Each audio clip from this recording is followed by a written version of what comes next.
السلام علیکم دوستو، آج کی اس ویڈیو میں حضرت امام حسین اور ایک سفید کبوتر کا واقعہ آپ کو بتانے والے ہیں، جس کو سن کر آپ کی آنکھوں میں آنسو آ جائیں گے۔ اس ویڈیو کو پورا ضرور دیکھیں، یقیناً یہ ویڈیو آپ کی دلچسپی کا باعث ہوگی۔ 61 ہجری 10 محرم کے دن کربلا کے میدان میں جب حضرت امام حسین کا سر مبارک تن سے جدا کر دیا گیا، جب آپ کو شہید کر دیا گیا، تو فوج یزید نے رسول اللہ کی صاحبزادیوں کو قید کر دیا اور امام حسین اور ان کے ساتھیوں کو بے گور و کفن زمین کربلا میں چھوڑ کر کوفہ اور شام کی طرف روانہ ہو گئے۔ تو یوں رسول اللہ کا نواسہ زمین کربلا میں بے گور و کفن پڑا رہا۔ اتنے میں پورے آسمان میں اندھیرا چھا گیا۔ لوگ سوچنے لگے کہ شاید رات ہو چکی ہے۔ آسمان میں تارے آپس میں ٹکرانے لگے۔ کہا جاتا ہے کہ اس وقت آسمان سے خون کی بارش ہوئی تھی، یعنی حضرت امام حسین کے غم میں آسمان بھی خون کے آنسو رو رہا تھا۔ 61 ہجری 10 محرم کی شام کو ایک سفید کبوتر کربلا کے میدان کے اوپر سے گزر رہا تھا۔ اس نے دیکھا کہ کربلا کی تپتی ہوئی زمین پر نواسہ رسول صلی اللہ علیہ وآلہ وسلم کا جسم مبارک میدان میں تنہا پڑا ہے۔ وہ کبوتر چیختا ہوا آسمان سے اتر کر زمین پر آ گیا اور دوسرے پرندوں سے کہنے لگا، قیامت آ گئی، امام حسین کو قتل کر دیا گیا اور رسول اللہ کے خاندان کا خون زمین کربلا میں بکھرا ہوا ہے۔ یوں کبوتر مقتل گاہ میں آ کر پھرنے لگے اور امام حسین کے غم میں رونے لگے، اور اس سفید کبوتر نے اپنے آپ کو حضرت امام حسین کے خون سے تر کر لیا اور واپس اڑ گیا۔ پھر وہ کبوتر اڑتا ہوا مدینہ شریف جا پہنچا اور طواف کے جیسے انداز میں حضور صلی اللہ علیہ وآلہ وسلم کے روزے کے ارد گرد چکر کاٹنے لگا۔ اس کبوتر کے پروں سے خون کے قطرے ٹپک رہے تھے۔ مدینہ کے لوگوں نے جب اس کبوتر کا حال دیکھا تو وہ حیران اور پریشان ہو گئے اور آپس میں باتیں کرنے لگے کہ آخر یہ معاملہ کیا ہے۔ اس کے بعد جب مدینہ کے لوگوں کو حضرت امام حسین کی شہادت کی خبر ملی تو ان لوگوں کو سمجھ آ گیا کہ سب سے پہلے ظاہری طور پر حضرت امام حسین کی شہادت کی خبر درگاہ رسول پر پہنچانے کے لیے یہ سفید کبوتر حاضر ہوا ہے۔ اس لیے بزرگوں نے ارشاد فرمایا ہے کہ اس دنیا میں جو سفید رنگ کا کبوتر ہے وہ اسی کبوتر کی نسل سے ہے۔ اسی وجہ سے اللہ نے اس سفید کبوتروں میں اتنی شفا اور برکت رکھی ہے۔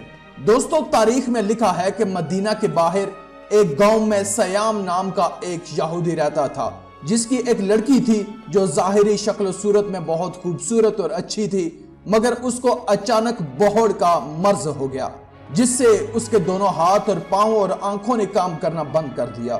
وہ نابینا ہو گئی۔ اس لڑکی کی حالت دیکھ کر اس کے محلے اور اڑوس پڑوس کے لوگ اس لڑکی کو شدید نفرت کی نگاہوں سے دیکھنے لگے کہ یہ مرض اس لڑکی سے ہمیں بھی نہ لگ جائے۔ جب اس یہودی نے دیکھا کہ سب لوگ اس کی بیٹی کو نفرت کی نگاہ سے دیکھتے ہیں تو وہ یہودی تنگ آ کر اپنی اس بیٹی کو لے کر اپنے گاؤں سے نکل گیا اور دور جا کر ایک باغ میں رہنے لگا۔ اب وہ یہودی دن بھر شہر میں کام کرتا اور شام کو اس باغ میں اپنی لڑکی کے پاس آ جاتا۔ ایک دن اتفاق سے ایسا ہوا کہ وہ یہودی اپنے کام میں اتنا زیادہ مصروف ہو گیا تھا کہ وہ شام کو اس باغ میں اپنی لڑکی کے پاس نہ آ سکا۔ جب اس نابینا لڑکی کا باپ شام میں اس کے پاس نہیں آ پہنچا تو لڑکی گرتے پڑتے ایک درخت کے نیچے جا پہنچی اور رونے لگی۔ اس لڑکی نے اس درخت کے نیچے اب پوری رات گزار دی۔ جب صبح ہوئی تو اس لڑکی نے محسوس کیا کہ اس کے قریب ہی ایک دوسرے درخت کے اوپر پرندے کی چیخ بھری آواز آ رہی ہے۔ اس آواز میں اتنا زیادہ درد تھا کہ وہ لڑکی اپنے آپ کو روک نہیں پائی اور گھسیٹتے پڑتے اس دوسرے درخت کے پاس پہنچ گئی۔ حالانکہ وہ لڑکی دیکھ نہیں سکتی تھی، لیکن پھر بھی سر اوپر کر کے اس پرندے کی طرف دیکھنے کی کوشش کر رہی تھی کہ اتنے میں اس کبوتر کے پر سے خون کا ایک قطرہ اس لڑکی کی دائیں آنکھ میں جا گرا۔ اس خون کا گرنا تھا کہ امام حسین کے خون کی برکت کی وجہ سے اس لڑکی کی آنکھ صحیح ہو گئی، اس میں روشنی آ گئی۔ وہ لڑکی اس آنکھ سے دیکھنے لگی، پھر خون کا ایک قطرہ اس کی بائیں آنکھ میں گر گیا۔ خون کی برکت سے اس کی دوسری آنکھ بھی روشن ہو گئی۔ یہ دیکھ کر وہ لڑکی بہت حیران ہوئی اور اس درخت کے اوپر دیکھنے لگی، اس نے دیکھا کہ خون میں لتھڑا ہوا ایک سفید کبوتر بیٹھا ہوا ہے اور وہ لڑکی اس کو دیکھ رہی تھی۔ اتنے میں خون کے کچھ اور قطرے اس کے جسم پر گر گئے۔ امام حسین کے خون کی برکت کی وجہ سے اس لڑکی کی تمام بیماریاں ختم ہو گئیں۔ اب وہ لڑکی اس طرح سے ہو گئی جیسے کہ اس کو کبھی کوئی مرض تھا ہی نہیں۔ اس کے بعد وہ لڑکی خوشی خوشی اٹھی اور اپنے باپ کی تلاش میں نکل گئی۔ اب وہ لڑکی اس باغ سے باہر نکل ہی رہی تھی کہ اتنے میں وہ یہودی سامنے آتا ہوا دکھائی دیا۔ وہ یہودی اس لڑکی کے پاس آ گیا مگر وہ اپنی اس بیٹی کو پہچان نہ سکا۔ اس لڑکی کو اجنبی سمجھ کر پوچھنے لگا کہ لڑکی تو کون ہے اور اس باغ میں کیا کر رہی ہے؟ میں اپنی ایک بیٹی کو اس باغ میں چھوڑ کر گیا تھا، کیا تجھے اس کا کوئی حال معلوم ہے؟ میری بیٹی کہاں گئی ہے؟ کیونکہ اس باغ میں جس جگہ پر میں اس کو چھوڑ کر گیا تھا وہاں پر موجود نہیں ہے۔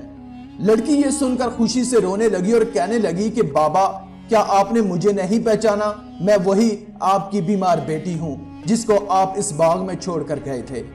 یہودی یہ سن کر بہت حیران ہوا اور اس کو اس بات کی اتنی زیادہ خوشی ہوئی کہ اس کی آنکھوں سے خوشی کے آنسو ٹپکنے لگے، اور اس یہودی باپ نے اپنی بیٹی سے کہا کہ تمہاری یہ بیماری کیسے ٹھیک ہو گئی؟ تمہیں دکھنا کیسے شروع ہو گیا؟ اس لڑکی نے اپنا سارا واقعہ سنا دیا اور اپنے باپ کو اس درخت کے نیچے لے گئی جو کبوتر امام حسین کے خون سے لتھڑا ہوا تھا۔ ابھی بھی وہ اس درخت کے اوپر بیٹھا تھا اور روتے ہوئے دردناک آواز نکال رہا تھا۔ یہودی نے اس کبوتر کی جانب مخاطب ہو کر کہا کہ اے مبارک پرندے، تیری اس دردناک آواز کے پیچھے کیا وجہ ہے؟ اور تیرے پروں سے ٹپکنے والا مبارک خون کس کا ہے جس میں اللہ نے اتنی برکت رکھی ہے؟ خیر، جیسے تیسے کر کرا کے اس یہودی نے اس پرندے کے بارے میں معلومات اکٹھی کر لی۔ جب اس یہودی کو پتا چلا کہ یہ جو کبوتر کے اوپر خون لگا ہوا ہے یہ امام حسین کا ہے اور اسی خون کے ذریعے سے میری بیٹی ٹھیک ہوئی ہے، اس کو دکھنا شروع ہو گیا ہے اور اس کا کوڑ کا مرض بھی ختم ہو گیا ہے، تو وہ کہنے لگا کہ اگر حضرت امام حسین کے نانا حق پر نہ ہوتے، اگر نواسہ رسول حق پر نہ ہوتے تو آپ کے خون کے قطروں میں ایسی خیر و برکت کا ظہور پیدا نہ ہوتا اور میری یہ اپاہج لڑکی کو شفا نہ ملتی۔ اس کے بعد وہ یہودی اپنی اس بیٹی کے ساتھ وہیں پر کلمہ پڑھ کر مسلمان ہو گیا، اور پھر جب بھی کوئی اسلام قبول کرنے کی وجہ پوچھتا تو وہ اس واقعے کو پورا تفصیل کے ساتھ بیان کرتا۔ سلام ہو رسول اللہ کے خاندان پر، سلام ہو اس ناحق خون پر جو اسلام کی بقا کے لیے زمین کرب و بلا پہ بہتا رہا۔ آخر میں اللہ رب العزت سے دعا ہے کہ اللہ ہمیں نیک اعمال کرنے اور برائی سے بچنے اور بچانے کی توفیق عطا فرمائے، آمین یا رب العالمین۔